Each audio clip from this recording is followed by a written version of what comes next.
For over 100 years, thousands of people have walked into the same stretch of Arkansas woods and seen the same thing: a bobbing, glowing light, moving, waiting, returning. Every explanation offered by science has eventually collapsed, and the light keeps showing up anyway. There is a place in Clark County, Arkansas, just outside the small town of Gurdon, where the trees press close against a set of old railroad tracks, and the dark comes in thick and early. People have been going there since at least the 1930s. Not to hike, not to hunt. They go because something is out there, something that glows, something that moves with intention along those tracks, disappearing when approached and reappearing further down the line, as if it knows you are coming. The story attached to the light is exactly the kind of legend a place like this earns. A railroad worker, a brakeman, decapitated in a gruesome accident along those tracks sometime in the early 20th century. The light, according to everyone who grew up in that county, is his lantern, still swinging, still searching for his lost head in the dark between the pines. It sounds like folklore. It sounds like the kind of thing parents tell children to keep them out of the woods at night. Except the light is real. That part has never seriously been in dispute. What has been disputed, repeatedly and with considerable institutional confidence, is what the light actually is. Swamp gas was suggested and dismissed. The terrain does not support the necessary conditions. Bioluminescence was floated and quietly abandoned. The explanation that gained the most traction, the one that got the most press coverage and the most confident television airtime, was piezoelectric discharge. The theory held that the geological stress on quartz-bearing rock beneath the area was generating electrical discharge visible at the surface. It sounded clean, it sounded scientific, and for a while they let that be the end of it. Except the witnesses kept coming. 4 generations of them now, farmers and teenagers and journalists and researchers, people who had never heard the piezoelectric theory, and people who had and still could not reconcile what they saw with an explanation rooted in rock compression. Because the light bobs, it sways with a rhythm that matches the swing of a carried lantern. It changes direction. It responds, or appears to respond, to the presence of observers. Geological stress discharge does not do that. And when the scientists who championed that explanation were pressed on those specific behaviors, the conversation had a way of going very quiet, very fast. The explanations came fast, and they came from people who needed the light to be simple. In 1994, a team from the University of Central Arkansas drove out to the tracks with instruments and a theory. Swamp gas, they said. Piezoelectric energy released from quartz-bearing rock compressed beneath the earth. It was the kind of answer that sounds scientific enough to close a conversation, except it didn't hold. Witnesses had documented the light moving laterally across the tracks, hovering at chest height, then ascending into the canopy line before dropping back down. Swamp gas doesn't move with intention. Piezoelectric discharge doesn't follow a path. The researchers published their findings quietly, and the local paper covered it, and for a few years people pointed to that study as proof. But when other investigators went back and asked for the raw data, the follow-up methodology, the controlled conditions of the tests, what they found was thin. The conclusion existed. The rigorous support beneath it did not.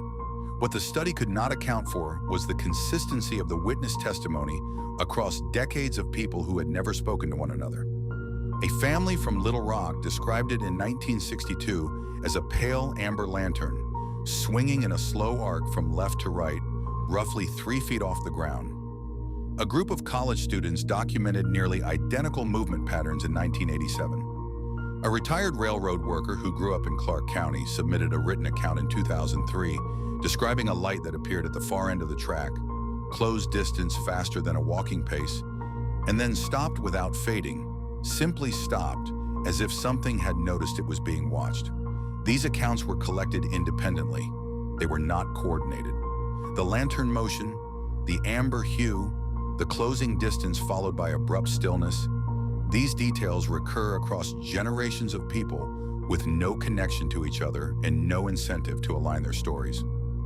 The history underneath the light is where it gets harder to dismiss. In 1931, a railroad worker named William McLean was killed on those tracks outside Gurdon, Arkansas. Accounts differ on the exact circumstances, but what is documented is that a man died violently in that corridor, and the light that locals had already been reporting for years only seemed to intensify afterward. Some versions of the legend say he was decapitated. Others say he was beaten and thrown from a moving car.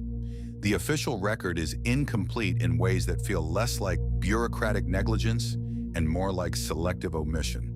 What is not disputed is that the light predates the documentation of his death, meaning the phenomenon did not begin with the legend. The legend was attached to something that was already there. Railroad employees who worked the Gurdon Line in the mid-20th century refused to walk that stretch of track alone after dark. This was not rumor collected from locals eager to embellish. This was documented in internal accounts, statements made to supervisors, shift adjustments filed to avoid night passage through that specific mile-long section of the corridor. Men who spent their careers around trains, around machinery, around the perfectly explicable mechanics of railwork would not go there. One foreman described it in a 1948 account as a light that came toward you and made you feel like you were being measured. That word measured appears in at least 3 separate independent accounts spanning different decades. Not chased, not threatened, measured. As if whatever produced the light was making a determination. The geography itself refuses to cooperate with the rational explanations. The Gurdon Light appears in conditions that should extinguish any atmospheric or geological phenomenon. It has been witnessed on clear nights and during heavy rain.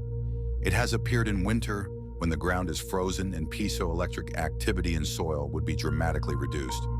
Investigators who brought electromagnetic field detectors to the site in the early 2000s recorded significant anomalous readings clustered in the same section of track where the light appears most frequently.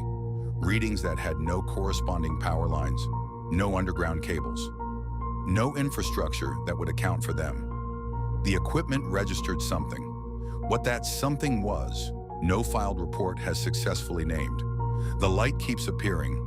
The science keeps arriving with answers that dissolve on contact with the evidence.